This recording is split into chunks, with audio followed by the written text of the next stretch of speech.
Alors, ce qu'on va voir dans cette vidéo, c'est qu'est-ce qu'un wireframe, à quoi ça sert et comment le faire avec Adobe XD. En fin de vidéo, je vous donnerai aussi d'autres possibilités pour faire vos wireframes sans XD. Donc, a priori, bon, vous avez des outils en ligne et je vous mettrai les liens de toute façon en description.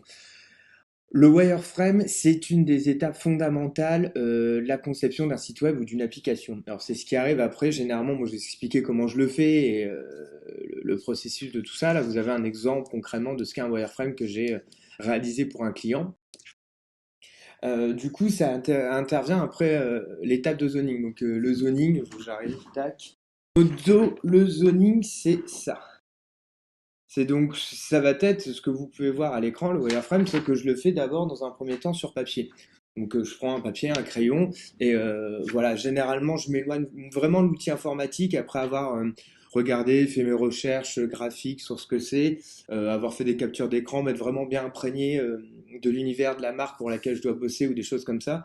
Ce que je fais généralement, c'est que je prends un calepin, un crayon, des feuilles de papier, qu'importe et je vais bosser à la terrasse d'un café ou un truc comme ça. Vraiment d'être dans un univers où je vais pas aller trop m'influencer de ce qu'il y a déjà. Ce dont j'ai déjà, si vous voulez, j'ai déjà regardé, j'ai déjà fait toute ma curation de contenu. Donc techniquement, il y a plein de choses qui me sont déjà venues à l'idée et le fait de m'en éloigner, ça m'évite tout simplement de passer mon temps sur ces images et de copier. Ça me permet d'avoir déjà pris le temps de bien digérer un petit peu tout ça et de pouvoir aller dans un café, dans un endroit qui est en dehors de la possibilité d'avoir mon téléphone, internet ou quelque chose de super, voilà, tout simplement avec tout le digital accessible, ça me permet d'aller à l'essentiel et de vraiment me prendre le temps de réfléchir. Donc ça, c'est ma petite technique à moi. Grosso modo, je reviens après de mon terrain avec ça et je vais venir faire tout ça. Alors, avant de parler de tout ça, qu'est-ce que le wireframe? Donc, comme vous l'avez vu, c'est une des étapes qui arrive après ça, après ce qu'on appelle le zoning. Ce que je vais montrer, c'est un zoning. En gros, je vais définir des zones là où comment je vais construire mes pages.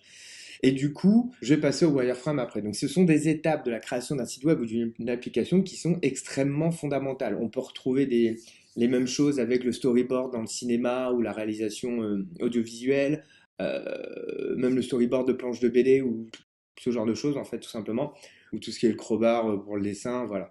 Et donc du coup c'est ce qui va nous permettre grosso modo de définir les emplacements des choses, de définir les fonctionnalités des éléments en se détachant de tout ce qui va être les images, le contenu pur et dur, etc.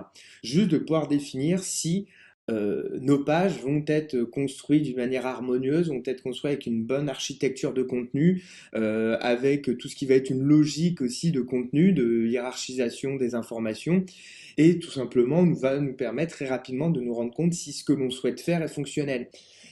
À la suite de ça, on va faire tout ce qui va être la partie prototypage, chose qu'on verra dans une prochaine vidéo. Et du coup, avec le wireframe et tout ce qui va être le prototype, ça va nous permettre déjà de définir à la fois si nos pages et nos layouts sont bien foutus, bien mis en place, etc. Et aussi si tout le chemin d'utilisation est logique. C'est-à-dire que moi, ça m'arrive souvent, je fais des ateliers de wireframe ou des choses comme ça. Ça arrive souvent que, au cours d'un exercice, je demande le truc supra con, et vous allez rire, mais c'est vrai. Certains qui entendront cette vidéo savent de quoi je parle parce que je les ai vus là-dessus, mais des trucs tout cons, des formulaires d'inscription, des choses comme ça, et en fait ils se rendent compte, ils sont pas forcément passés par le wireframe, ils ont déjà fait la maquette parce qu'ils voulaient quelque chose de joli, de machin, etc. Euh, et du coup, bah, ils oublient le bouton d'envoi, ou alors les labels sont pas bien faits, fonctionnellement ça aurait pu être mieux. L'avantage du wireframe, c'est qu'on va déjà utiliser des outils, déjà utiliser des bibliothèques d'éléments qui sont déjà préfaits, qui vont nous permettre d'aller vachement plus vite. Et ensuite, ça nous permet très facilement de voir ce qui marche et ce qui marche pas. Et si ça marche pas, on n'a pas perdu du temps sur la couleur, la taille des éléments, etc. pour tout simplement vérifier ça. Et donc, du coup, on n'a pas perdu de temps là-dessus. Et s'il faut changer, on peut rechanger très rapidement. Donc, c'est l'avantage de tout ça. Et surtout, moi, j'ai souvent des étudiants qui se plaignent en disant que ça sert à rien, etc. Bon, bah, finalement, ils se rendent très vite compte que ça sert à quelque chose. Et surtout qu'un bon wireframe bien fait, c'est vachement de temps de gagner en amont. Parce que, par exemple, ça, c'est ce qui m'a permis de faire, voilà, cette planche-là par la suite. Donc si vous voulez, bon bah je viens rajouter mes éléments, tous mes éléments décoratifs, je viens ajouter tout ce qui était la charte graphique, les dégradés, je viens modifier les formes, ajouter des images, ajouter tout ça. Mais, tac, mais du coup, quand mon wireframe est bien fait, validé par les clients et les clientes, ce que je fais, c'est que je fais un copier-coller de ce plan de travail-là, je viens ajouter ma charte graphique et modifier les éléments. Mais grosso modo, il y a plus de 50% de la maquette qui est déjà faite à partir du moment où vous avez fait ça. Et je peux le produire super rapidement et je vais vous montrer justement après comment c'est fait. Je prends un peu plus de temps sur cette introduction parce que vraiment le wireframe c'est extrêmement important. Et quand j'ai commencé, il y a 11 ans maintenant, pareil, je me disais, je perds pas de temps dessus. En plus, à l'époque, c'était sur Photoshop et je fonçais directement sur la maquette. Et en fait, je perdais du temps sur des boutons ou des choses comme ça. Ce qui n'était pas forcément le plus intéressant avant de me rendre compte que de toute façon, ça ne marchait pas et que ce bloc que j'ai mis 1 heure à designer, on allait le jarter de toute façon. Et du coup, là, tous mes blocs sont faits. On sait que je clique ici, où est-ce que ça m'amène, etc. Donc, du coup, ça marche très bien. Du coup, une fois que ça c'est validé, c'est les étapes que je fais. Je présente 1 ou 2 planches, je les fais valider par les clients et les clientes. Si ça marche, je commence à en transformer une en maquette graphique pour que ça parle tout simplement à mes clients et mes clientes. Et ensuite, je descends sur l'ensemble des wireframes mobiles, tablettes, etc., etc. Ce qui me permet d'être plutôt productif et surtout aussi d'avoir une sécurité, c'est-à-dire que si jamais à un moment les clients ou les clientes disent bah non, en fait on veut pas ça, etc., j'aurais fait valider le wireframe avant. Et du coup, moi je veux bien changer, mais voilà, on verra soit une refacturation, soit on s'arrange, ou je sais pas. En tout cas, ça permet aussi de poser un moment au fur et à mesure du processus et aussi poser les éléments, de les faire valider. Ce qui évite de se retrouver juste, si vous prenez un contrat et que vous faites tout le truc et que vous montrez qu'à la fin à la personne concernée, vous risquez de vous dire bah non, c'est pas ça que je veux, c'est pas ça que je veux. Du coup, vous avez perdu beaucoup de temps. Moi, j'ai tendance à essayer de faire valider chaque étape par les clients et les clientes. C'est un peu comme une sauvegarde dans un jeu vidéo. Ça m'évite de recommencer au tout début du niveau. Petite analogie comme ça. Qui plaira aux gamers et gameuses. Du coup, comment on le fait maintenant? Alors moi généralement vous avez plusieurs outils, hein, Basamic Mockup, voilà, donc je les citerai vers la fin, et encore je peux les citer aussi là. Je les mettrai en tout cas en description, vous avez tout ce qui va être Basamic Mockup, à partir du moment où vous avez un logiciel de PAO, vous pouvez faire à votre tour des carrés, des choses comme ça. Il n'y a pas de dégradé, il n'y a rien, il n'y a pas de couleur à faire, donc techniquement vous pouvez le faire avec plein d'outils, Sketch notamment qui pour ceux qui connaissent, bon bah du coup je le présente sous XD mais vous avez Sketch, vous pouvez le faire sur Illustrator, vous pouvez le faire sur InDesign si vous avez le courage de le faire sur InDesign, vous pouvez utiliser énormément de choses pour faire ça, il suffit de faire des carrés, des ronds, des rectangles, des ellipses, bon c'est pas très très compliqué. Alors il y a plusieurs écoles. Moi j'ai des collègues qui disent voilà il faut pas qu'il y ait de couleurs, faut pas qu'il y ait de vrai contenu, faut pas qu'il y ait d'image, faut qu'il y ait rien. Moi, j'ai tendance à dire avoir fait un truc entre les deux, c'est que quand je présente le wireframe à des clients ou des clientes, plus ça va être immersif pour eux, plus ils vont réussir à comprendre ce que j'entends en tout cas par le wireframe, parce qu'il y en a plein de fois où les clients disent ok, je vois les carrés, mais ça me parle pas. Alors maintenant, j'ai tendance à rester sur certaines couleurs, des couleurs que je vais adapter en fonction de la marque, en tout cas du client, et de son univers. Là, on était sur quelque chose d'un peu corpo, donc le bleu marchait bien, en fonction du, si vous voulez, du sillon dans lequel travaille l'entreprise ou le groupe avec qui je vais travailler, bon, bah, je vais potentiellement changer la couleur. Le but, c'est d'être le plus immersif dessus. Et croyez-moi, bah, ça marche en fait. C'est que quand ils arrivent à mieux s'immerger au moment du rendez-vous, la validation est faite un peu plus rapidement. Surtout là-dessus, ce qui va me permettre d'utiliser des outils qui sont déjà faits. Il y a certains éléments là que j'ai retravaillés, moi, bien sûr, mais il y a plein de choses que j'ai créées pour certaines parties. Mais il y a plein de possibilités, comme cette partie-là que je suis venu modifier, je m'embête pas à la recréer à chaque fois. Il y a une bibliothèque d'éléments que vous allez trouver dessus. Alors, moi, je l'ai pas là parce que ça va sortir du cadre, mais normalement, soit en haut à gauche, vous avez de votre fichier, enfin de votre logiciel XD, vous avez fichier et vous pouvez aller sur télécharger les kits d'interface utilisateur et du coup vous avez Wireframe. Du coup à partir de là, ça va vous ouvrir, voilà, ça va vous ouvrir cette forme-là, tac, ça va vous ouvrir cette page-là qui va vous permettre tout en haut de venir télécharger le kit. Alors moi, je télécharge le kit. Ça va se télécharger dans mon élément de téléchargement, tout simplement. Voilà, dans mon dossier de téléchargement. Tac. Et à l'intérieur, vous allez avoir des fichiers XD qui existent déjà. Vous avez des fichiers XD pour le web et des fichiers XD pour le mobile. Et du coup, vous allez avoir toute une batterie d'éléments que vous allez pouvoir réutiliser. Donc, par exemple, on va nous ici, donc je vais fermer ça. Je vais partir là-dessus. Petite précision pour ceux qui n'ont pas XD le fichier ici, parce que vous êtes sur Windows, donc ça fait suite normalement à la vidéo sur les bases, dans laquelle j'explique, ça va être dans un petit menu hamburger que vous avez là, tout simplement sur Windows. Et du coup, j'ai un paquet d'éléments qui peuvent être déjà faits. Donc parfois ce sont des pages, parfois ce sont des éléments d'interface utilisateur, des forums, et vous allez pouvoir venir créer tout simplement vos pages et votre wireframe à partir d'éléments qui ont déjà été faits. Donc ces éléments-là, vous allez pouvoir les utiliser, les modifier, les copier, les coller. Par exemple, si j'essaie de reproduire une des premières formes que j'ai fait, je sais pas, tac, c'est quoi que j'avais pris?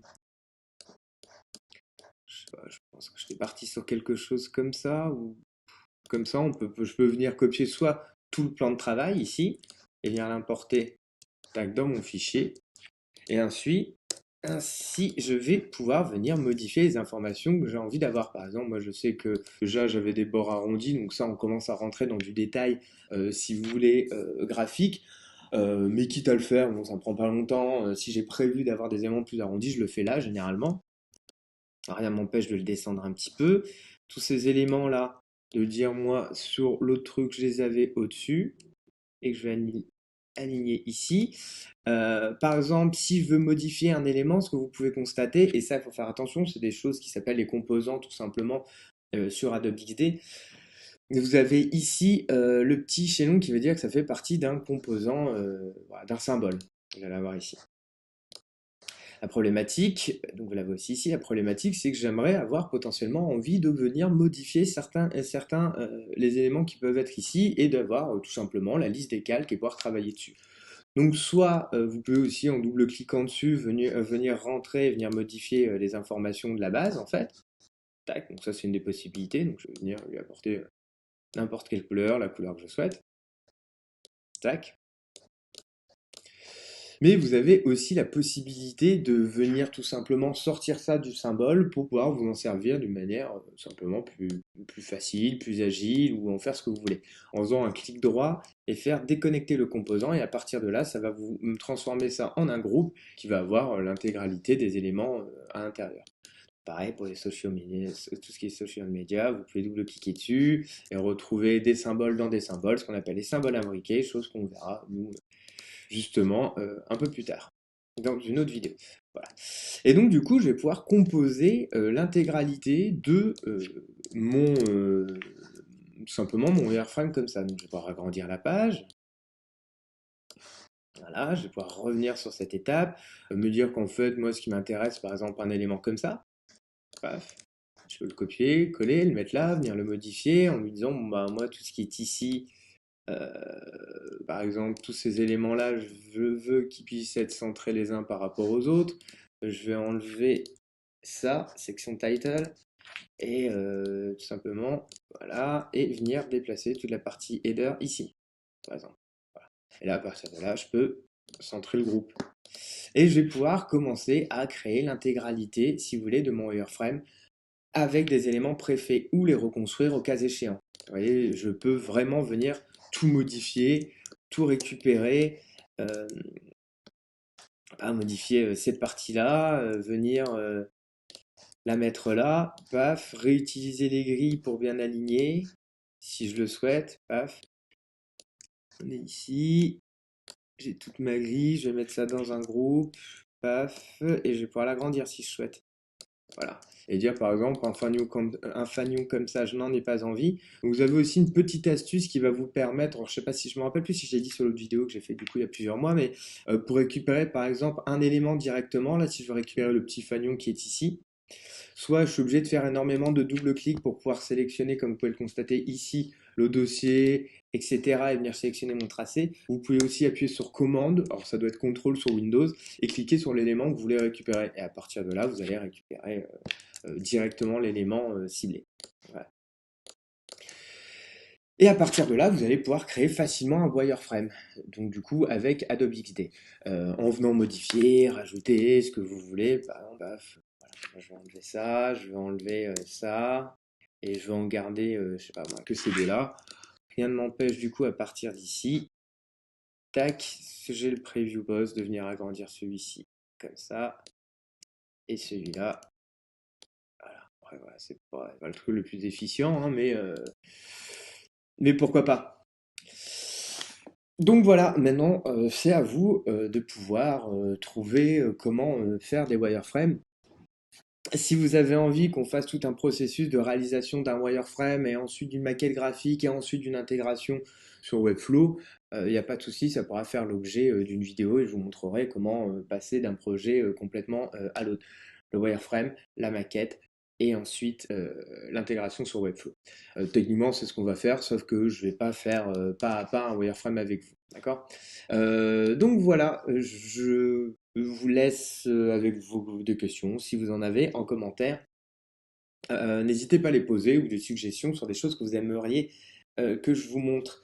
C'est quelque chose d'assez classique, de pas très compliqué. Néanmoins, faut vraiment pas sous-estimer la puissance d'un bon wireframe et surtout l'économie de temps que vous allez faire dessus. Certains, je redis, hein, j'ai peut-être radoté, mais certains pensent vraiment que c'est une perte de temps de le faire et que ça, voilà, ça peut être fastidieux. En vérité, il n'y a rien de plus facile à faire. Vous pouvez le constater, c'est super facile à faire. Enfin, super facile. En tout cas, en technique, après, c'est tout la réflexion, bien placer les éléments, ça prend du temps et c'est normal parce que vous construisez tout simplement votre interface. Donc c'est extrêmement important. Ça demande le temps de la réflexion. Alors oui, pour les plus grands des créatifs, c'est pas, ouais, ça va pas leur parler, mais honnêtement, en préférant de très loin la partie créative, je trouve ça essentiel et nécessaire. Et même pour mes petits projets perso, je m'en passe jamais d'un zoning, d'un wireframe, quelque chose comme ça. Ça me permet vraiment de concevoir si ça fonctionne. Et voilà, tout simplement. Donc voilà, eh bien j'espère que ça vous conviendra. Ciao.